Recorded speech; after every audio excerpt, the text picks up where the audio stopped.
तो आज हम बात करेंगे कॉची फर्स्ट थ्योरम के बारे में। कॉची फर्स्ट थ्योरम क्या कहती है? Let a limit n tends to infinity a n is equals to L.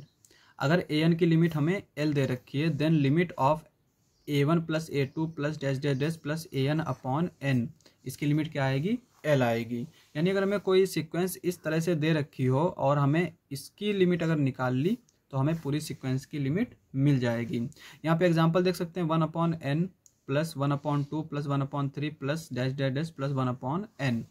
इसको हम इस तरह से भी लिख सकते हैं, limit n tends to infinity 1/n summation 1/n n is equals to 1 to, यहाँ पे यह r कर लेते हैं, r is equals to 1 to n। तो इस तरह की अगर सीक्वेंस दे रखी हो तो हम इसको इन जनरली इसकी लिमिट फाइंड आउट नहीं कर सकते, लेकिन कॉची फर्स्ट थ्योरम से हम इसको फाइंड आउट करेंगे। तो यहाँ पे ए एन हम किसको ले लेंगे?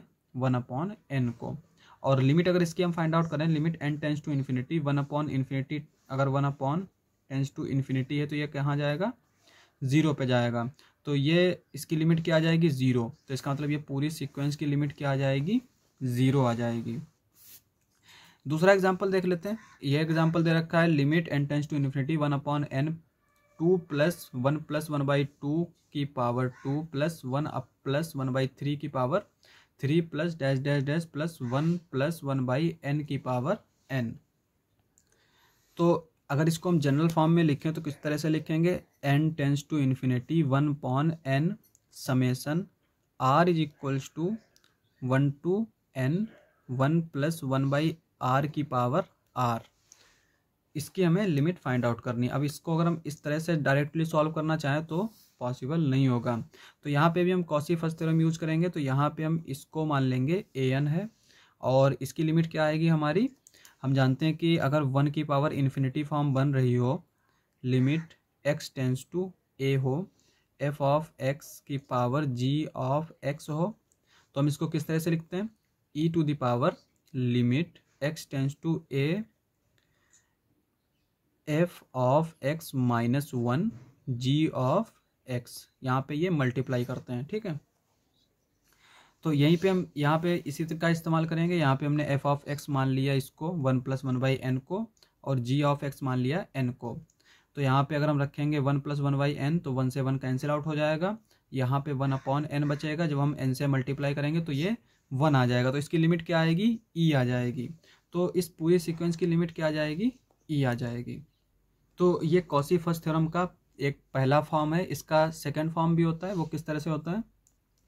तो कॉची सेकंड फॉर्म भी हम देख लेते हैं।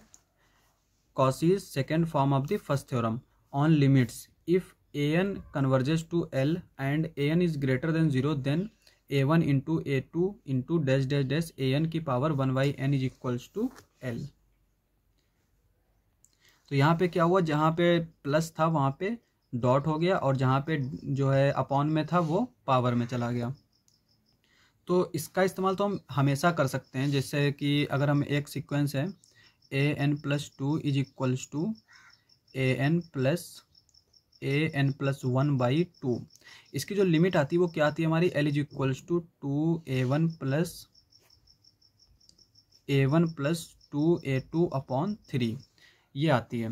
और अगर इसकी सीक्वेंस को हम इस तरह से लिखें, an इंटू an+1 की पावर 1/2, तो इसकी लिमिट में भी यही होगा कि जहाँ पे प्लस है वहाँ पे डॉट हो जाएगा, और जहाँ पे इंटू है वो पावर में चला जाएगा। तो यहाँ पे ये क्या आएगी इसकी limit?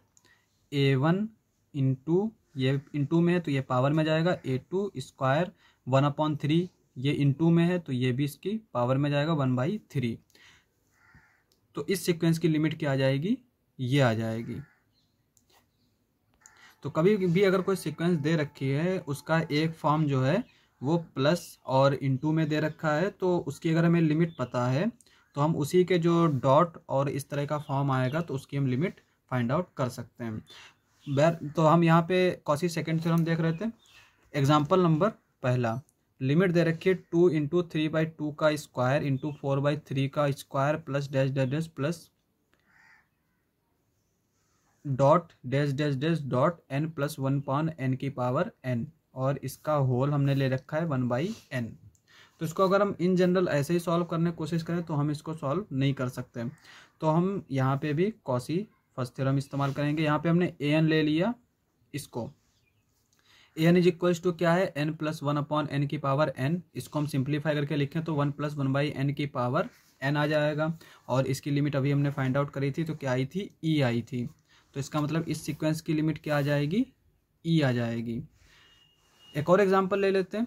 Limit n tends to infinity 2 की पावर 1 बाई 2n इंटू 3 की power 1 by 3n dot dot dot n की पावर 1 अपॉन n स्क्वायर। तो इसकी लिमिट अगर हम फाइंड आउट करेंगे तो पहले हम इसको कॉसी फॉर्म में लिखेंगे। तो यहाँ पर क्या आ जाएगा, limit n tends to infinity 2 की पावर 1 बाई 2, 3 की power 1 by 3 dash dash dash n की पावर 1 बाई n, इसका होल जो है वो 1 बाई n।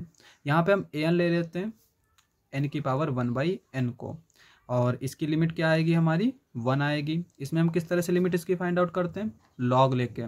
तो हम लॉग ले लेंगे दोनों तरफ, ये आ जाएगा 1 upon n log n upon n। और अगर इसकी हम लिमिट फाइंड आउट करें, लिमिट, तो यहाँ पर हम जानते हैं कि ये हमारा log n tends to infinity पे ये भी इन्फिनिटी पे जाएगा, n टेंस टू इन्फिनिटी पे ये भी इन्फिनिटी पे जाएगा। तो ये इन्फिनिटी अपॉन इन्फिनिटी फॉर्म बन रही है। तो यहाँ पे हम एल हॉस्पिटल लगा लेंगे तो ऊपर नीचे क्या करेंगे, डिफ्रेंशिएट कर देंगे, तो ये 1 अपॉन n आ जाएगा। और तब हम इसकी जब लिमिट फाइंड आउट करेंगे तो वो क्या आएगी, 0 आएगी।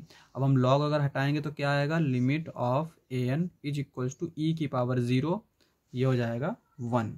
तो इसकी लिमिट क्या आ जाएगी, 1 आ जाएगी। तो पूरी सीक्वेंस की लिमिट क्या आ जाएगी, 1 आ जाएगी। तो इस तरह से हम जो है अगर इस फॉर्म में देखेंगे कि सीक्वेंस जो है अगर कोई बड़ी सी दे रखी होगी तो हम उसको कोशिश करेंगे कि देखेंगे कि ये कॉसी फर्स्ट थ्योरम से हो रहा है कि नहीं हो रहा है। तो आज के लिए बस इतना। अगर आपको हमारा वीडियो अच्छा लगे तो हमारे चैनल को सब्सक्राइब करें। मिलते हैं अगली वीडियो में।